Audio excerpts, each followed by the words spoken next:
Good morning, good afternoon, good evening, everyone. Thanks for joining to kick off this webinar focused on process mining for risk management use cases. The session is meant to highlight and showcase how process mining can be used to surface how the inefficiencies, compliance, governance, velocity of work within risk use cases. And we're going to go through a number of different examples of that and showing a couple of different techniques to surface improvement opportunities using process mining. On the call today, beside myself, I'm Damien Pascal, I'm a process mining product outbound product manager. I also have Brian Dano. Brian, you want to introduce yourself real quick? Yeah, sure. Hello, everyone. As Damien mentioned, my name is Brian Dana. I'm an advisory solutions architect here at ServiceNow. Been here for about 4 years, but before that, I did work in technology, supporting risk technology and financial services. And even prior to that, worked as a practitioner in the third-party risk management space, as well as operational risks. So have a broad domain expertise, and I'll just say, seeing a graph like this would have changed my work so much. It would have made it so much easier to understand where we should be working on and what questions, where in our process we should be focused on. So looking forward to the conversation. Again, from a logistics perspective, please ask any questions, put them in the Q&A. We've got people monitoring that, and just looking forward to a great session today. Thanks, Damien. Yeah, thanks, Brian. I appreciate you being on board. I also have a couple of different folks supporting the call too, just answering Q&A. Dan Grady, another process mining outbound product manager, and Rosman Parpia. I'm not sure if she's on today, but the two of us, the three of us, are part of that outbound team focusing on process mining within the ServiceNow platform.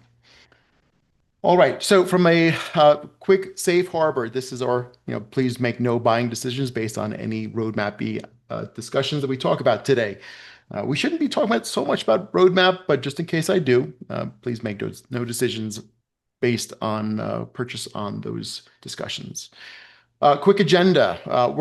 Since this may be a new topic for folks who are new to process mining within ServiceNow, especially if you're a risk focused person within your organization, I want to go through a bit of a 101 on what that is.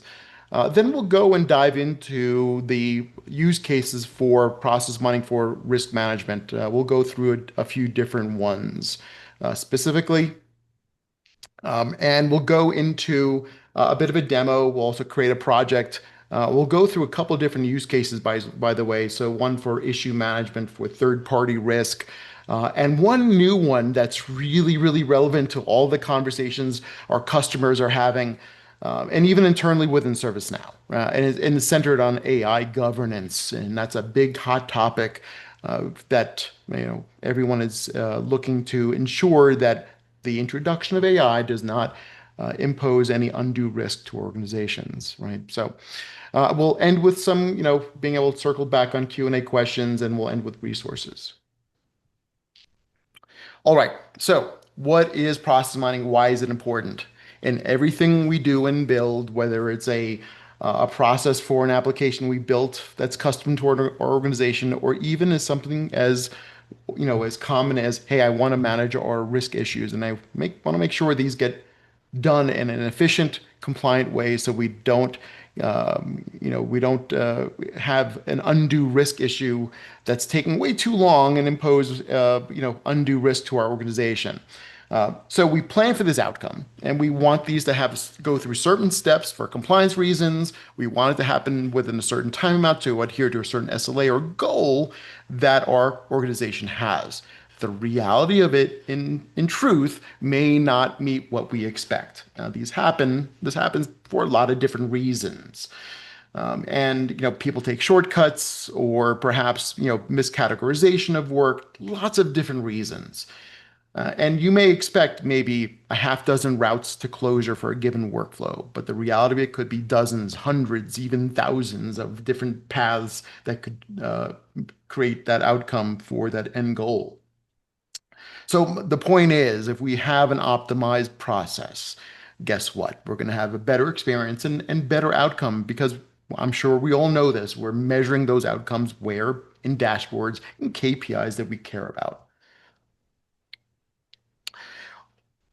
And we recognize that within ServiceNow that it's hard to do, right? So we wanted to provide with process mining within ServiceNow an easy way to understand how your process is actually running. Why? Well, we want to take action. We want to create an improvement. We want to understand and surface where that bottleneck, that deficiency, that misstep, that rework, right? All of those things that are impacting my ability to close a piece of work. And that could be an issue. It could be a third party risk assessment. Whatever those things that you care about that you're being measured upon, we want to know how it's actually happened. And we can do this within minutes, within process mining, within the platform. The why is, or how, is because we have that data. You're sitting all of that rich data today within your platform. We have those event logs. You're timestamping all of that work as it goes from start to finish. So we can build that map in minutes to help answer those questions that are not answered in dashboards that you have today. And it's a very common question that we get. Say, hey, Damien, we have dashboards. We know how we're running. We know that we're getting rework, but that doesn't tell you the why, right? So it tells you the what's happening. But when I look at a dashboard and it's trending the wrong way, or it's not meeting a goal I care about, the next question becomes, all right, what do I need to do to fix it? Where do I focus? What's causing it so I can take action? And that's really the goal here with process mining, is to help you understand and have that continued conversation that you're already having in those dashboards. What's happening is great, but I need to know why it's behaving this way so I can take action. Process mining should be a pipeline generator for improvements, right? That's really the outcome. What I need as a organizational, a process owner, a team lead, if I care about one of these or all of these KPIs, I need to take action to improve upon them. And this is where process mining provides its value. We start answering those questions that you really care about as I look at those dashboards. Where is our process stuck? Is our approval slowing us down? Where are we wasting time? Which assignment group, which issue manager group is holding on to that issue the longest? Why are they reassigning it two, three, four times?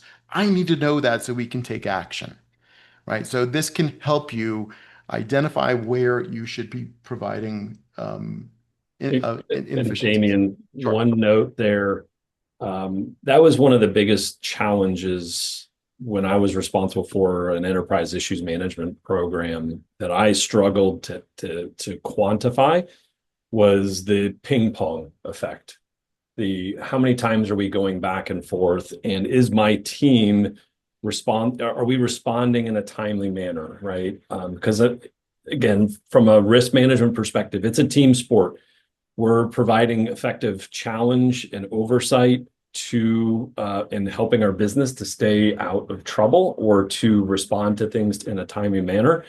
And we're often looked at as an impediment to getting things done. And so being able to say, no, my team's doing the right thing, we're responding, is an important place to be able to answer and stand, that we're actually enabling the business and helping them stay out of trouble. So I'm really curious, seeing looking forward, is that a question that you'd be able to answer with process mining, that ping pong effect? Yeah, thanks for that, Brian. Yeah, and it's a very common one, right? People want to know, why is work ping pong with different states or missing a state, right? And this provides process mining becomes that why behind a KPI. Why is it behaving the way it is? Let me understand why it's taking 9 months to go from analyze to respond for an issue. And where does this fit, right? If you think about in my daily work, being able to detect, you're doing that today in your dashboarding, your SLA breaches, your, how you're actually interacting. Process mining will fit into that analyze phase, give you an easier way to understand why it's behaving the way it is. Typically, we've seen customers, they try to get this done in a very manual way. They take spreadsheets, dashboards, KPIs, and they try to use highlighters to figure out what's going on here to provide some evidence, or they hire consultants, or they get teams of people in a room and they try to figure out together as a team to what's really happening to improve a specific outcome. All of those are time consuming, expensive. And by the way, by the time you figure that out, because that typically could take days, weeks, even months, the problem could have changed, right? All of these, one of the key elements of process mining, it should be part of a continually improvement process within your organization. Because I often get questions like, "Hey, Damien, once I run this, do I ever need to run it again?" And the answer is absolutely, because we all know, especially in the risk teams, policies, compliance, rules, regulations, laws, they change all the time. We have to adhere to new policies and adjust those business processes, those and how we comply with them within risk teams to be able to deal with it. So this should be an iterative process that happens over time. Process mining gives me ability to understand how those processes actually work, give me the investigative tools to understand, where those gaps are. Things like machine learning, now assist with generative AI to help me understand that rich data that lives in things like work notes or the short description of my risk issues to provide evidence of why things are happening the way they are. And even provide data detectors we'll talk about later on to understand where there are in surface improvement opportunities. And that leads me into the next step. Once we have this great information, we know where the problem is. We know that this one team keeps reassigning it more than, two, three, four times. Maybe we can do a better job there. Maybe we need to provide an automation or even better routing of work. So this is where we can easily integrate things into an automation center within the platform or even continual improvement, where we can start tracking those improvements and making sure they align to a KPI goal that we have. Whether it be, it could be something as simple as an RPA bot or an automation or machine learning or even an agentic AI robot. And sometimes may the ServiceNow, automation god strike me down. It could be just training, coaching for a specific team. The last thing we do, and again, this should become a circular loop of improvement. We want to start leveraging things like platform capabilities to track those improvements over time, and certainly using performance analytics or dashboards to understand how did we improve, how did improvement actually impact our workflow. Okay, so let's get into a couple of different use cases for risk. And this is a simple example, and I'm going to lean on Brian a lot here because my certainly, even though I also came from financials way back in the day in Wall Street, I worked for a couple of different firms as well. This focus area is certainly as a someone who came and started my career in IT. We always had to help this risk team surface some of this information. If you think about how we deal with issues, right? We have a life cycle of how an issue goes from start to finish. There's different states. You can see from new all the way to closed. And guess what? There's work that supports that issue itself, remediation tasks, and even plan tasks that support the remediation tasks. So there could be subtasks that could be slowing down my issue and how that's actually being solved as well. I may need to know if that remediation task is not being prioritized correctly or routed correctly. It's a very common use case where, connecting the dots, and this is where process mining really, really shines, is breaking down those silos, those connective workflows that are required to make sure that primary goal is and workflow is completed in a compliant, timely manner. And I say compliant, what does that mean? Well, I want my issues to go from new to analyze, respond to review. Well, what if we notice that some of these issues are not being analyzed, they're going straight to respond? That in itself could be an audit finding, right? So there's lots of great ways to surface improvements very, very easily within process mining if you think about how these workflows work in reality. So that first one we're going to talk about is for issue management specifically, right? And this gives us an easy way to visualize these, help reduce, and Brian mentioned earlier, things like ping pong between different states or assignment groups. You get to choose, right, as a customer, what activities I care about. I picked a few, easy ones, like things like the state of the issue and the assignment group, or maybe the issue manager group, right? Those things that are the important ones, perhaps for a risk issue that I, as a process owner. Understanding bottlenecks, missing unnecessary steps or skipping steps, or maybe going to a specific step multiple times. We need to understand why that's happening. So those are really some key ones. Brian, did you want to add anything to this?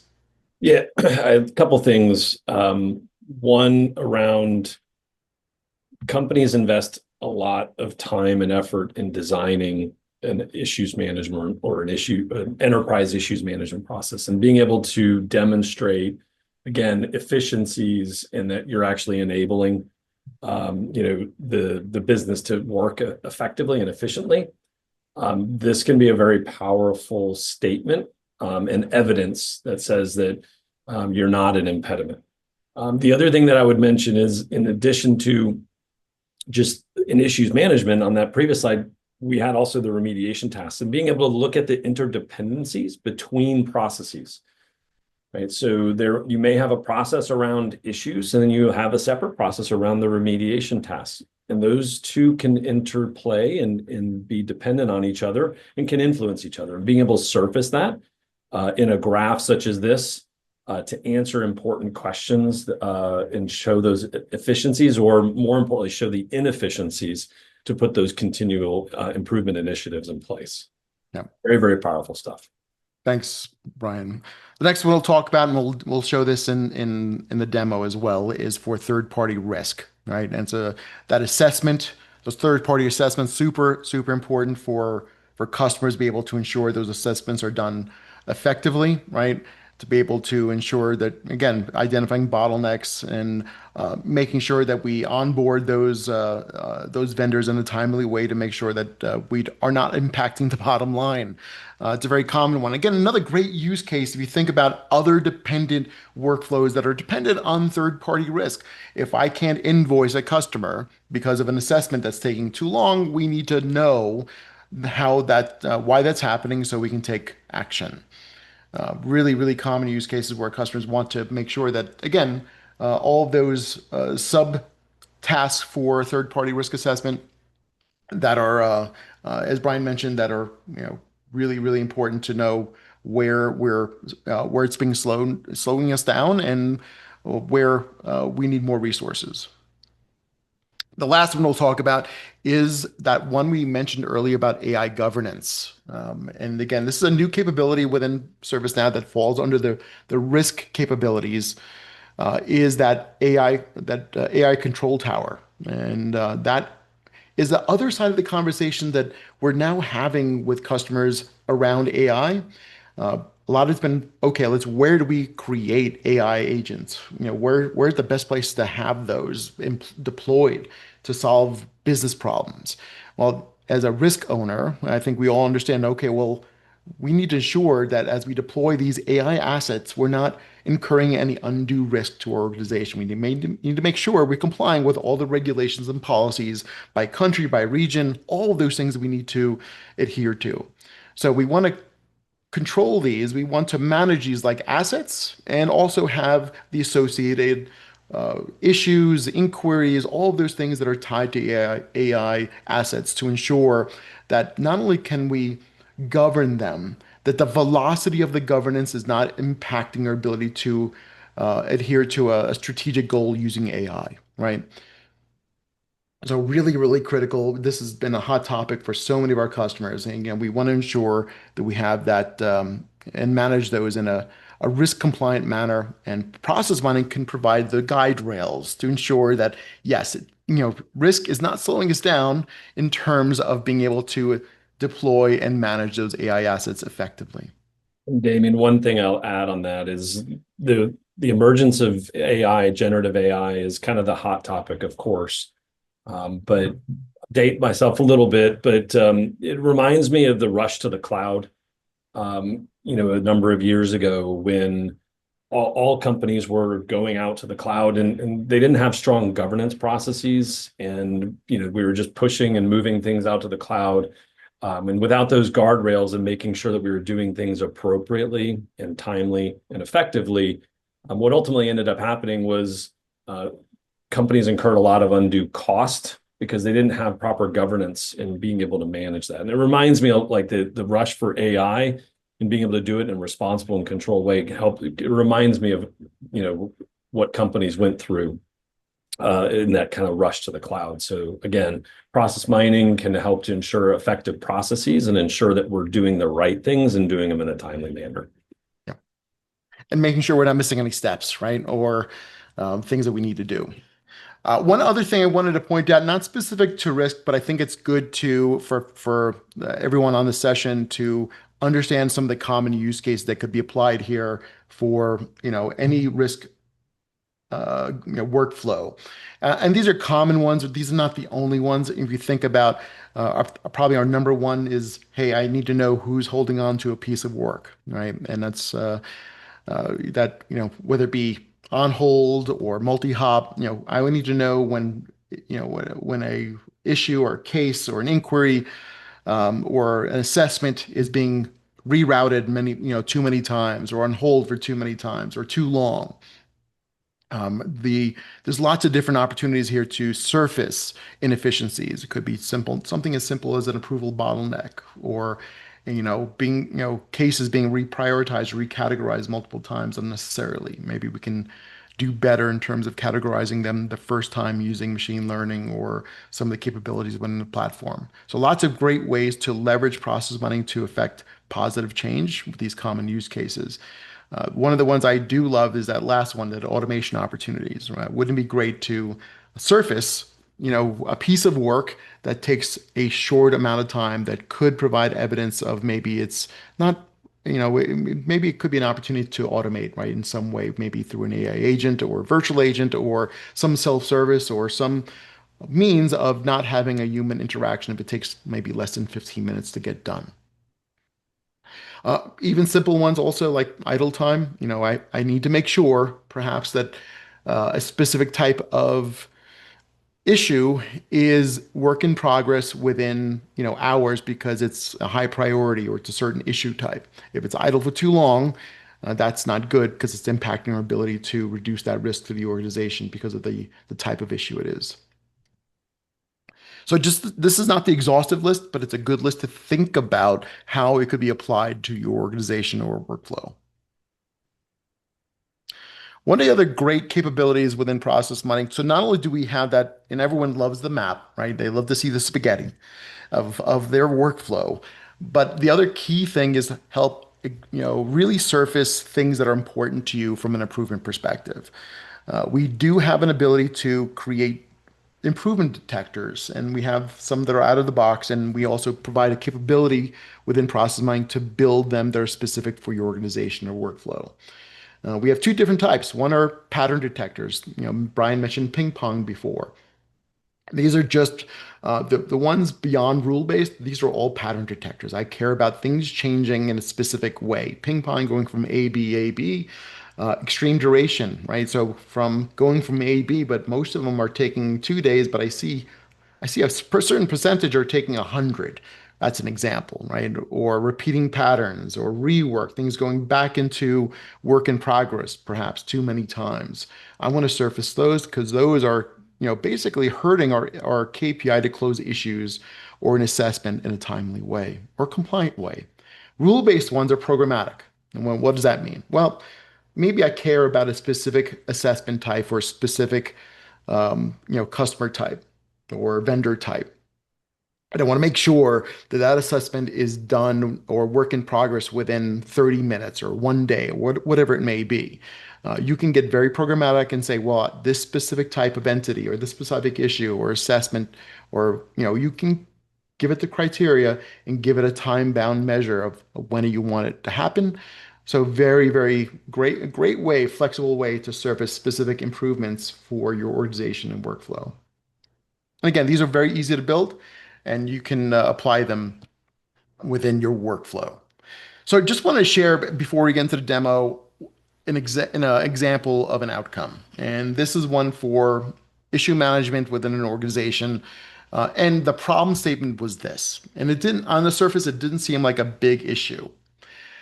Over the last 12 months, 8% of the issues are reassigned at least once. Didn't sound like a big deal, but the problem of that was the business impact, which was easily identified within process mining and even analytics, that the impact was that it took 10 days longer to resolve those issues without being reassigned. Well, that was a problem. That 10 days longer had an impact. The solution had a couple of different facets to it, right? We wanted to make sure that those issues were assigned correctly the first time. And we have technology within the platform to get that done. Things like predictive intelligence, advanced work assignment to route and categorize those issues correctly the first time. What they were doing before was using a central queue and people just cherry picking the ones they wanted to work on. Now, there was packaged up in the number of issues that we had, there's 1,218 of them over the past year. The average close time was about 480 hours. So packaged up in those 1,218 issues, those 580,000 hours. It's a bunch of hours that we potentially we can reclaim, right? And let's just get really conservative here and we put those improvements in place and we get 25% of that time back, right? It's 146,000 hours of time that we can get back in terms of closure for those issues. That's massive, right? And this is one just small tactical win that we have identified. This should be and can become a program with any organization for any process where we can start looking at different areas to extract value. All right. Um, Before we go in, I think we see a bunch of questions. I think I saw a few in there. I can't see them right now, but I'm hoping Dan and the team are answering them. So thank you. And we're going to go into the demo next. So real quick, I'm just going to build this out. What we're going to do here is pretend we're our risk owner. And the first thing we're going to start into is a dashboard, right? The risk workspace, where we have included dashboards and we notice a KPI is not behaving the way we want. We're going to have that continued conversation from there on, well, why is it behaving that way? Because as a risk owner, as a process owner, my manager is going to ask me, well, why is it happening and how do you fix it, right? So we're going to use process mining to help identify those improvement opportunities. We're going to use the investigative tools to uh, give some evidence of why it's happening. Then we're going to start collaborating, right? We're going to use like things like the sharing notes and some of the details around this improvement, this finding that what we see, and improve upon it, and have this become that pipeline of improvement. Then we'll monitor at the end. We'll go through a couple different use cases based on that. I'm going to switch over to our demo. Dan, let's go check in. Are we good on, and Roz, we're good on answering questions so far? Yep, questions are getting answered. There's one that's come up a few times, so I'll just quickly address it. People have asked, hey, can we apply process mining to process data that's external to the ServiceNow platform? The answer to that question is yes. I've put some links in the chat to resources in which you can learn more about how that actually works. Great. Awesome. Thank you. Sure. All right. So as I stated earlier, we're going to start this from the risk workspace. And guess what? We have some embedded analytics right in the risk workspace. And you notice where I am right now is in the issues, right? In terms of, and so we're going to start up with from the first use case. In this scenario, I'm looking at open issues. And one of the great things we did with process mining is embed it in a few different places. One of which is directly into KPIs themselves. So if I click into this open issues, guess what? I'm going to get that KPI that's behind that chart. And I can see, well, I actually changed a little bit. So I'm looking at more open issues over time. I see 53 of these, and I can actually run that process analysis right from here, right? So I don't need to even have access to the process mining workspace right from here. I can run that on this data set. So it's going to run a process analysis on these 53 issues right from here. And if I click on this, it'll open up another window. And I've already done this before, so it'll come up quickly. If it hadn't, it'll say, it's mining. It'll actually have a progress bar. It'll give you a few things here if you haven't worked with process mining before in terms of some collateral, what it is, some FAQs, things like that. And I can actually open that workbench right from here. And it provides a lot of value to have that continued conversation like, well, why am I trending the wrong way here? And that brings us to our process mining workspace. In this scenario, I built one out specifically for the risk issues. And that's where we're going to start off as the first scenario. The first thing we'll notice, and I'll give you a little bit of a harbor tour of the workspace itself. You notice a few things here. At the very top left, we're looking at a specific table. In this case, it's the risk issues. And I'll show you how to build this one in a few minutes. Very simple to do. but we're looking at specifically 1,400 of our risk issues. We also noticed a few things. I mentioned paths to closure. And we expected a few, but my goodness, we have 52 different ones here, right? Didn't expect that. That's usually a higher number than we usually expect, but it's not necessarily a bad thing, but it could provide evidence of uh, a lot of complexity that we didn't expect. We see an average duration of closure of 106 days. Now, keep in mind, my demo data is terrible, but this could be, evidence that maybe we can do better as well. We also have standard deviation and median duration exposed. From here, we also provide within our summary insights some good analytics, average time to completion of records over time and distribution of records by time to completion. Some good information, right, beyond what you see in performance analytics. As we scroll down, everyone wants to see the map because everyone loves that in the analytics workbench. But I love the improvement opportunities. And I mentioned earlier those detectors that we include, and you can build. And I have examples of a few here where we're surfacing improvement opportunities based on some of the rules that I built. And you notice I have a few right here. I built rules that says I want to know when we miss the analyze state. And guess what? And I tied it to a specific type called compliance. And we do have a few here, right? No review, no analyze. I have 64% of them that are doing that, right? Not great. That's internally to compliance. And I love in,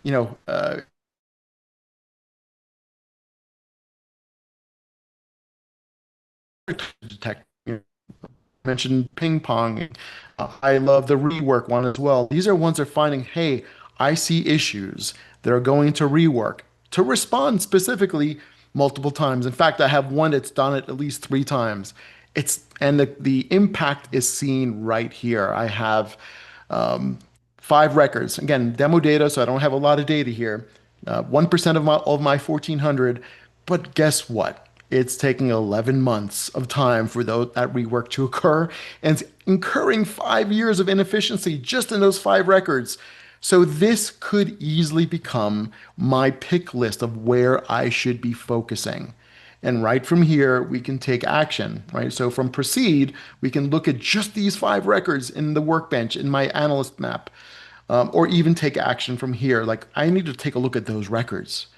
I want to look and apply machine learning to the short description. Like what kind of issues are these, right? So I can get that right from here and say, well, some of these, and again, I don't have a lot of demo data. These are mostly SOX issues, right? I'm having failures on the controls. So it gives me some evidence very quickly on what's happening. Why are they going to rework and then take action, right? This gives me and lets me focus on specific control areas. So really good to be able to do that and service those. Again, those could be specific to your organization. As we go over to the analyst workbench, we are going to look at the issues themselves. Now, Brian mentioned earlier, those underlying tasks. And this analysis that I built, guess what? I actually added what we call a multi-dimensional view. And what you're seeing here are the issues, the remediation task, as well as the planned tasks that are supporting the remediation task. So I'm connecting the dots, right? I'm showing the value of what's impacting our remediations for our issues themselves, right? I'm going to focus on the issues just to spend some time here first. And you notice we have, I'm going to just focus on here, make this a little easier to read for everybody. Go to 75%. So one of the things where in this scenario, I'm looking at a couple of different things, right? So we're looking at issues, we're looking at the life cycle of specifically in this analysis, just the state of the issue. And I'm looking at that life cycle from process start. You notice there's respond. Out of the gate, typically you're not going to see all the connections. What's a connection? Remember I said there's 52 different routes. Right now we're seeing 75% of them, right? If I went to 100%, that map will get more and more busy and you'll see 100% of them now, right? So if I saw 20% of them, it'll be a lot less complex and you'll see less and less of it. So let's go to 75% just for simplicity. And from here, we can see some elements of how our work is flowing. A couple of different things I want to point out. We do have a few different capabilities built in to help slice and dice the view as well. We have the concept of breakdown filters where you can slice and dice how you want to look at. I have a few here that I chose. You notice issue manager group, entity, show me, and being able to focus on maybe one entity type very, very easily right from here. So if I hit apply, I'll just look at just the asset computer entities, or maybe perhaps I want to look at just one issue manager group specifically. And guess what? We can start comparing our average duration right from here. I can see, well, you know what? Our risk managers are doing a lot better than our IT risk managers, or compliance managers are way, way better than everybody else because they're at 7 hours. So really, really great way to slice and dice. So for our issues, state, I also have my issue manager group. I have the ability of focusing on any one of these right from here. I can say, well, I just want to look at my state. It'll build that view for you right from here. And I can just focus just on the state itself. Now, one of the great things about this is besides the improvement opportunities, we have an easy way to identify bottlenecks. Where do we do that? Well, we do that from our bottleneck analysis right from here. And if I open this up, this will give me an easy way to surface which, in this scenario, because I'm focused on just the state, where the state to state gaps are. Where are we leaking the most amount of time? In this scenario, it's sorting it by unique occurrences, which means the unique issues. I have 12 issues that go from respond to review, right? That are, taking 10 months of duration, right? And the total duration, again, that impact total is 14 years packaged up in those 12 unique issues. You notice the 17 total occurrences, which means I have some of these issues doing it multiple times. Great way to surface this. I love also doing this and sorting this by total duration, because then we can start saying where are the big hits? Well, respond to closing complete, that's taking 7 years. Again, you have to excuse my demo data. It's terrible. So a great way to do this. And again, you can do this both for any of the activities you care about changing. And again, I had 2 here for my issues, both the state and the issue manager group. Another great capability here is, again, I talked about some of the breakdowns. Another key aspect about process mining is to understand optimal paths. So we all had that goal in mind for all of our issues to go from new to close complete and we wanted to go through analyze, we wanted to go through respond. This capability here called variation analysis gives us an easy way to surface optimal and less than optimal routes as well, and the impact of that. So if I click on variation analysis, I can start looking at the number of steps that it took to close an issue. I'm going to sort this. We have a couple of different ways. We have highlights, which is the default. I'm going to look at most records. Where are most issues? Which paths are they taking? And you can see that at the very bottom. If I mouse over these 877, it's taking 3 routes. Process start, new to process end. Well, that's terrible. It's missing all the steps, right? Not what we expected. It's not, uncommon for some folks to miss steps for whatever reason. Maybe there's a good reason. Maybe there's not. Maybe that's for compliance reasons. We never want that to happen, but this could be a way to surface that very easily. The inverse of this, all right, is to also maybe identify which the one we want as optimal. Maybe this is it. Maybe this is the one we care about being optimal. We only have 4 of them, going from new to analyze, respond to review.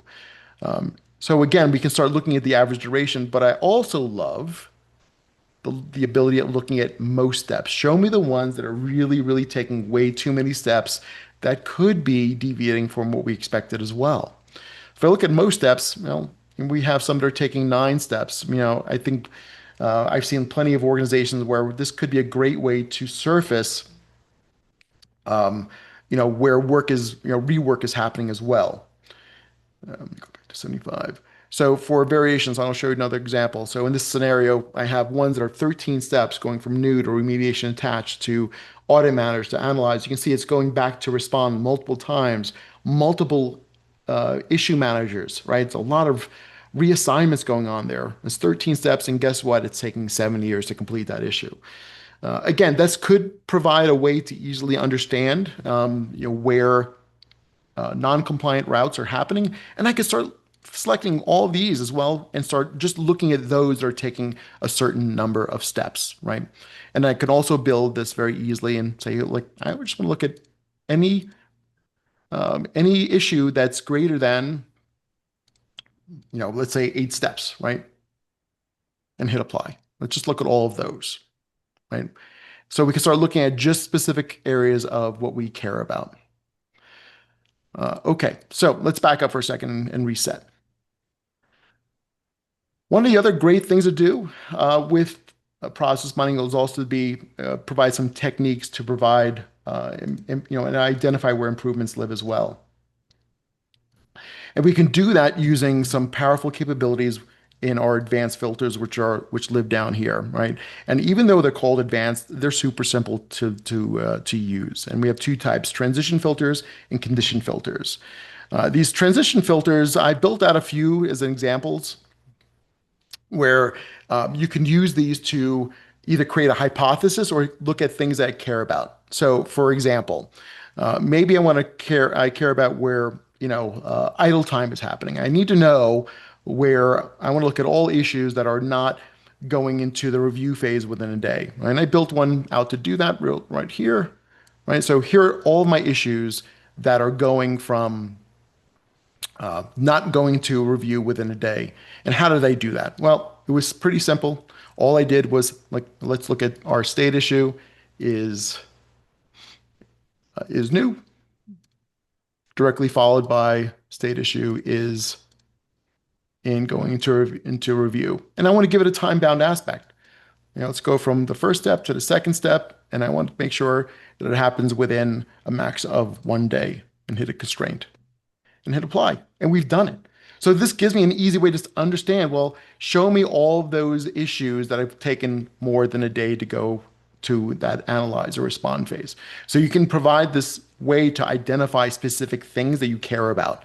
And I built out a few ones, a few here as well, right? I want to look at just all of the critical and high priority issues, or I want to look at any issue that has been reassigned more than once for our issue managers, because that's slowing us down, right? Really easy way to get that done. Okay, I want to get to the next use case just to provide a couple of different scenarios here. But similarly, by the way, actually, before we do that, I want to show everyone how easy it is to build one of these. So this is the workspace. We have our ability to create a project right from here. Creating one is super simple because guess what? You have the data in your instance. It's all available. Building one, and all you need to do is understand where your data lives. So let's call this Test Academy. And we have a couple of different source types. Somebody asked earlier about, hey, can we use external data? The answer is yes. But in this scenario, we're going to use our internal data within ServiceNow. As long as you have access to and know the table, and let's say the issue table. And there's my GRC issue table. And it'll ask you, I have a template already built. I don't want to use it. You can attach a KPI dashboard you have as well to this. I'll hit create project. That creates the shell of it. The next thing we're going to do is scope the project the way we want it to. Right? And that means you're going to use all the filtering capability we're used to in the ServiceNow platform to figure out which issues I care about. So right away I can say, well, I have 1,300 total, but I typically care about issues that are closed. Let's say active is false. And that brings me down to 276. And maybe I want to add something else, maybe a specific issue manager, or you get all the criteria here you want. So you can pick multiple here very easily. But I'll just keep to that for now. Hit save. And the only one we have to do, right, and there's different things here where you need to, for setting this up, is the activity. It's the only one we have to do. Why? Well, this is the thing we care about, changing the life cycle of the issue. So we have tables here, or the fields within the table. Typically, and by the way, we have this great configuration that I've already set up for the issue table. It says, give me some recommendations based on what I know about issues. It's going to say, well, the state of the issue, which is the control flow, the issue manager group, which is a resource, maybe the assignment group. I'll pick state. I'll hit save. Now we're going to slice and dice it by using breakdowns. And again, I can, I have a couple different recommended ones based on my configuration of my issues. I'll choose entity, I'll choose reassignment count, our priority, our control and risk. I'll hit save. And that's pretty much, and we're almost done now, right? All I have to do is add those detectors I mentioned earlier. Now, I built a number for risk issues, so we have a library of them that's tied to this configuration for risk issues. I'll hit add library, and we have two types. Remember, we talked about rule-based and automated. So I have a bunch, right? So for rule-based, I'll hit them all. I'll hit automated, I'll hit them all. You notice I have all those detectors. I'll hit apply to project, and we're finished. That was it. Now, all we have to do is analyze it. This gives me a summary of everything we've done. I'll hit mine project. We'll hit sample mine to analyze it. That sample mine will allow me to analyze up to 3,600 records. Guess what? Everyone on this call, in their sub-production instances, if you're in Xanadu, Yokohama, you have process mining already installed, and you can actually test this as long as you have your audit logs in those sub-production environments. So a great way to test this for any workflow very, very easily. All right. Again, so this can run in the background. We're all using the machine learning environment that supports your production and sub-production instances. So there's no impact to performance to your instance for ServiceNow. And we're done, right? So we just did that. That took us all, what, 3 minutes to get done. Really, really simple. All right, so for the second use case, and I know we're running out of time, is for third-party risk. So very similar. You notice we looked at the third-party risk assessment table. Again, I'm looking at 171 records, 9 routes, 14 days of duration.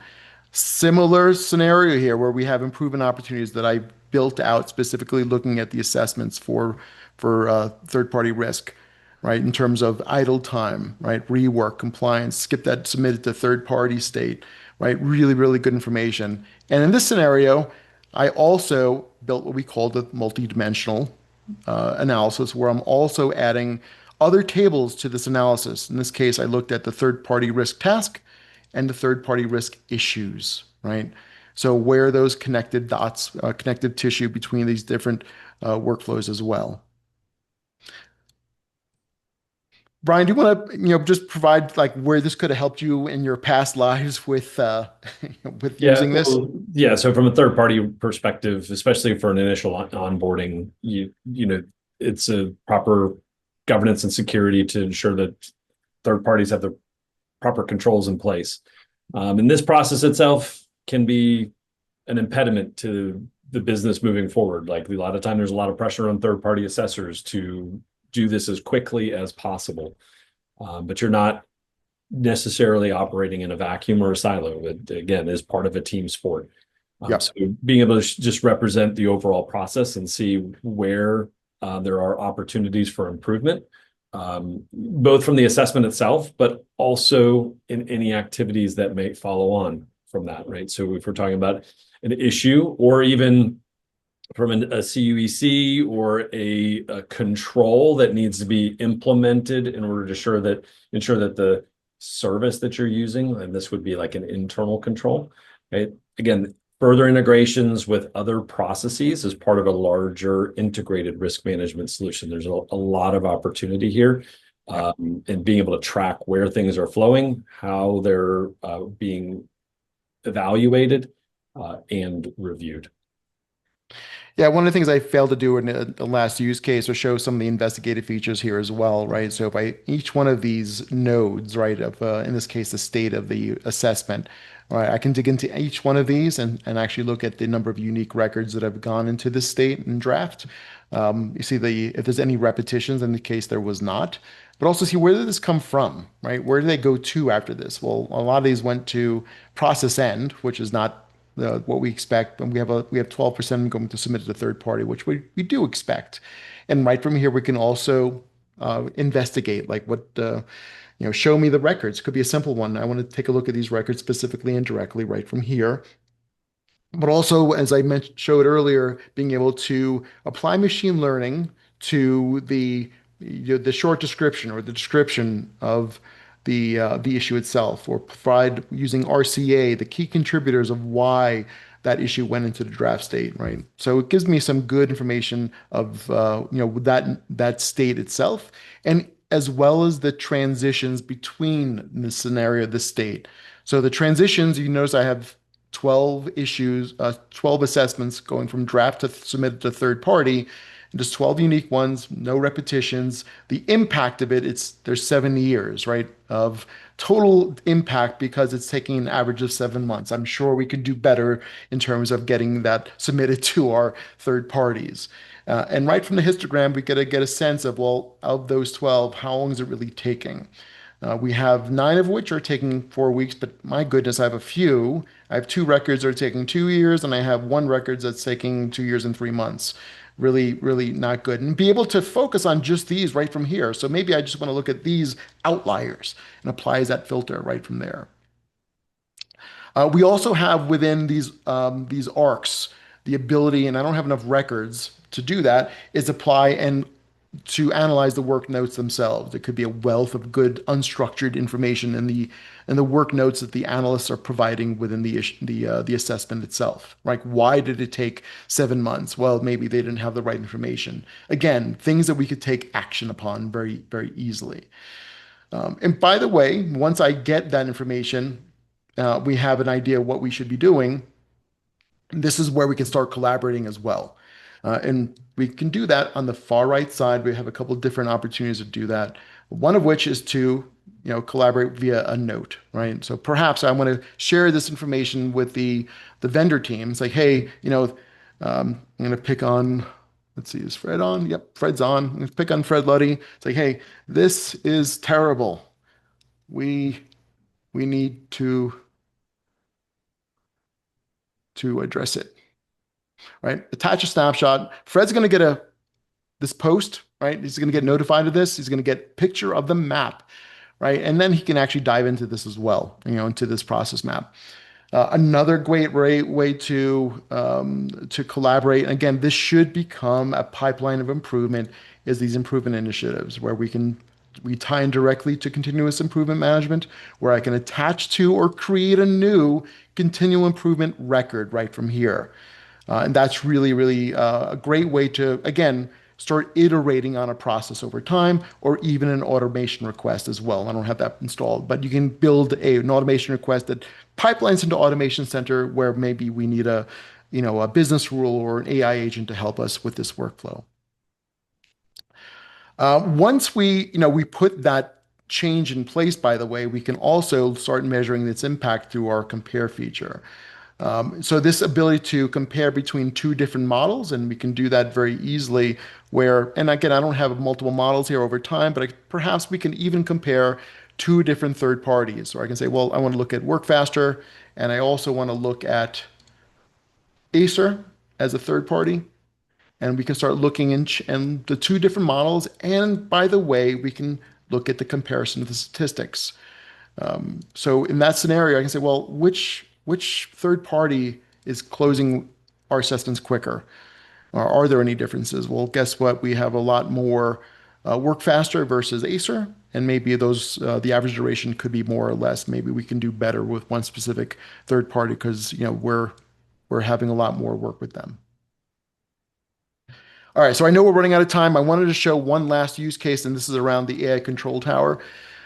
This is the AI control tower itself, and guess what? We're managing a couple of different elements here. I'm going to switch roles real quick to show this some additional information. There it goes. So we're managing couple of different things here. The AI assets themselves, the systems. You notice we have a bunch of different types of AI, that we're using within an organization, not just ServiceNow, ChatGPT, a bunch of different LLMs, right? They're considered assets. We need to make sure we're governing them well, right? We also have AI case management embedded here as well. So I have the ability of creating cases, issues, and even inquiries. All these help us govern how AI is being leveraged within an organization, right? And that's really, really important. And what we want to do is the ability to ensure that all that work that we're doing is not slowing it down our ability to either onboard an asset or even the AI cases, inquiries, or issues that are created from an AI asset that we're using. So what we're doing here in this scenario is actually analyzing the AI asset governance itself, like the onboarding. Are we getting this AI asset engaged and onboarded effectively, right? So same thing here. I built some rules to say, hey, I need to make sure that our AI steward review is happening, right? That needs to happen and needs to happen quickly, right? We want to make sure that we're not being deployed without governance, and we can surface that very easily through an improvement opportunity. And guess what? Through the analyst workbench, we can easily understand how that workflow happens from start to finish for that onboarding, that steward review, assess review, all of those things, and also provide some ability to use machine learning to understand, well, why is it taking a month to go into, from our AI steward review to assess, right? So all these things provide some great ways to say, well, hey, we have our AI, our process to go into an AI steward review. It's what's the key contributors of that happening? Well, our onboarding process. This one person, the admin, which is me, has created most of these, right? They're more likely to do this than anybody else. So again, automated root cause analysis, great way to surface why something happened, or why did it go into specific, why was there rework? Or even just simply, hey, I want to look at the records for a specific use case. So really good way to do that. The other one for the AI control tower is certainly issue management or a case. In this case, I'm looking at the AI cases themselves. And again, similar, again, what does this mean? It allows us to identify where that compliance, that governance of an AI asset is potentially slowing us down, right? And again, similar to our issues within general risk management, this is specific to AI, but this gives us an easy way to focus on those workflows as well. So I know we're reaching at the top of the hour. I ran out of time a little bit. I did want to show one last thing, not specifically a risk issue use case, but I want to show another place where we can embed process mining into a dashboard. And this is a great way to get that done. Every time I show this to someone, they get really excited because I like building dashboards and the ability of adding a new element. In this case, it is a process mining map that I built into a dashboard that I'm using day to day. So this empowers that person that looks at a dashboard to know, oh, wow, it's taking 12 hours to get in work in progress and to understand the impact of that. Okay, so I think we're running out of time. I'm going to go back to our resources. I wanted to thank Brian for joining today and for your input. That was truly valuable. We have a lot of different resources out there for process mining in the community site for process mining itself. We have on-demand training, which has been recently updated as well. So great way to get up to speed on process mining, super simple to implement and use. And we have a lot of great resources out there and recordings out on the community for different use cases for process mining itself. We also have a monthly office hours for process mining to help answer questions. A couple of different QR codes if you want to help get to those resources real quick as well. I think Dan had shared a bunch of resources. Dan, any other questions we should wrap up before we close? Just great job. The one that keeps coming back, I guess people are filtering in multiple times or at different times. Hey, can you mine data outside of the ServiceNow platform? The answer is yes, we certainly can. You need to ingest it into the platform. And then other questions about integrations, and I just highly recommend, there's lots of different ways to integrate other data sources with the ServiceNow platform. Maybe check out some of the workflow data fabric information that's out there. I put a ton of links in the chat to the questions that were coming in and the questions that you put in the Q&A. Really appreciate the engagement. And if you've got follow-up questions, you can always reach out to your account team or post them in the process mining community. Where we check that as a team every single kind of day, constantly looking for questions from our customers about different process mining capabilities. We'd love to hear from you. Thanks everyone for joining. I appreciate everyone's time and look forward to the next session. Thanks again.